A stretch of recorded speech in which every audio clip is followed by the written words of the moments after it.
शरद यादव की पार्टी लोकतांत्रिक जनता दल का राष्ट्रीय जनता दल में बिना शर्त विलय हो गया।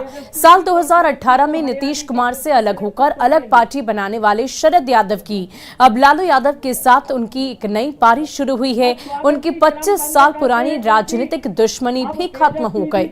शरद यादव दिल्ली स्थित अपने आवास पर आयोजित कार्यक्रम में अपनी पार्टी एलजेडी का आरजेडी में विलय कर दिया।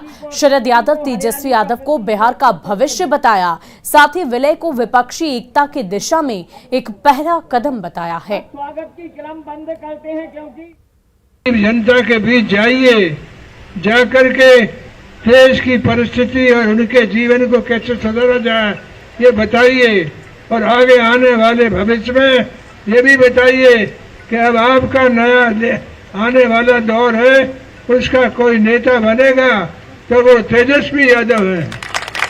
उनको ताकत दीजिए, उनको ताकत दीजिए। हम भी यहाँ बैठे हुए यही काम करेंगे। हमारा अब कुछ नहीं, हम सक्रिय नहीं रह सकते, दौरा नहीं कर सकते, लेकिन बैठे बैठे जो कार्य करता है वो सबको यहाँ से बैठ करके जो आप लगे हो काम में, उस काम में हम भी लगेंगे।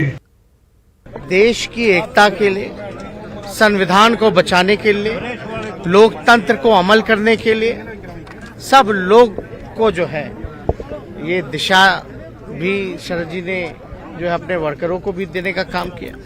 अब तो हम लोग सब लोग एक हैं और एकता से ही हम लोगों की शक्ति जो है बढ़ती है। तो मजबूती के साथ हम लोगों का जो बल जो है और बढ़ा है, और आने वाली जो भी चुनौतियां होंगी उसका मुकाबला करने के लिए हम लोग तैयार हैं। और बेगूसराय में होली की रात हुई चाकूबाजी में घायलों से मिलने स्थानीय सांसद और केंद्रीय मंत्री गिरिराज सिंह सदर अस्पताल पहुंचे और प्रशासन को आड़े हाथों लिया। केंद्रीय मंत्री ने प्रशासन की कार्यशैली पर सवाल उठाए और जल्द ही मामले में कार्रवाई की मांग की है। केंद्रीय मंत्री ने आरोप लगाया कि साजिश के तहत ऐसा किया जा रहा है और प्रशासन कुछ भी नहीं कर रही। मैं देख रहा हूं कि कल से प्रशासन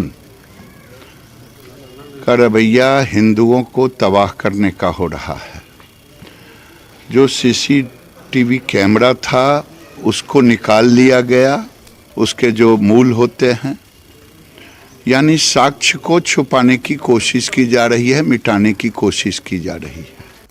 और एक तरफ जहां कई जिलों में जहरीली शराब पीने से कई लोगों की मौत की आशंका जाहिर की जा रही है, वहीं पटना में ब्रांडेड कंपनियों के नाम पर नकली शराब बनाने का बड़ा खुलासा हुआ। पत्रकार नगर थाना इलाके में सिटी एसपी के नेतृत्व में छापेमारी की गई, जहां से 3 लोगों को गिरफ्तार किया गया है। पटना पुलिस होली के दौरान शराब के धंधेबाजों पर नकेल कसने के लिए रणनीति बना रही थी, लेकिन यहाँ तो धंधेबाजों ने बाजाप्ता नकली शराब बनाना शुरू कर दिया था और पत्रकार नगर पुलिस को हम कामयाबी मिली। और देखिए बहुत सारी चीज़ें रिकवर की गई हैं और सिटी एसपी ईस्ट के नेतृत्व में ये कार्रवाई की गई है। एसएसपी खुद मॉनिटरिंग कर रहे थे और एक बड़ी कार्रवाई सिटी एसपी ईस्ट के नेतृत्व में पत्रकार नगर थाने इलाके में ये कार्रवाई की गई है और बाकायदा जो नकली शराब बन रहा था उसका भांडाफोड़ हुआ है। 3 लोग गिरफ्तार किए गए हैं और एक अहम कामयाबी पटना पुलिस को मिली है।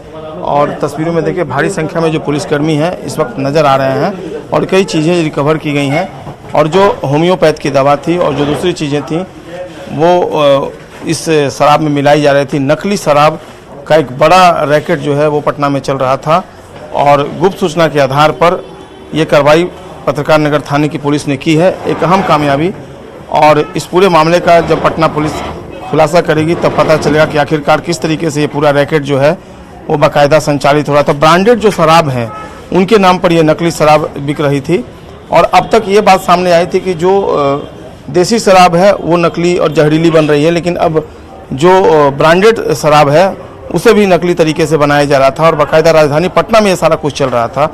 लेकिन पुलिस ने इसका खुलासा किया है और ये जानकारी मिल पाएगी कि आखिरकार ये सारा चीज़ कैसे चल रहा था। एक अहम कामयाबी। और फिलहाल सारे पुलिसकर्मियों को आप देख रहे होंगे तस्वीरों में किस तरीके से ये पत्रकार नगर पुलिस ने कार्रवाई की है और पटना पुलिस के अधिकारी आखिरकार इस पूरे मामले पर किस तरीके से खुलासा करते हैं ये देखने वाली बात होगी। लेकिन एक चौंकाने वाला मामला राजधानी पटना में, ऐसे में जबकि जहरीली शराब पीने से कई जिलों में कई लोगों की मौतें हुई हैं, वैसे में पटना पुलिस ने एक ऐसे रैकेट का भंडाफोड़ किया है जो पटना में जहरीली शराब बनाने में शामिल था। देखना होगा जो ये खुलासा होता है आखिरकार किस रूप में सामने आता है। कैमरा पर्सन दीपक के साथ संजय कुमार, न्यूज़ 18 पटना।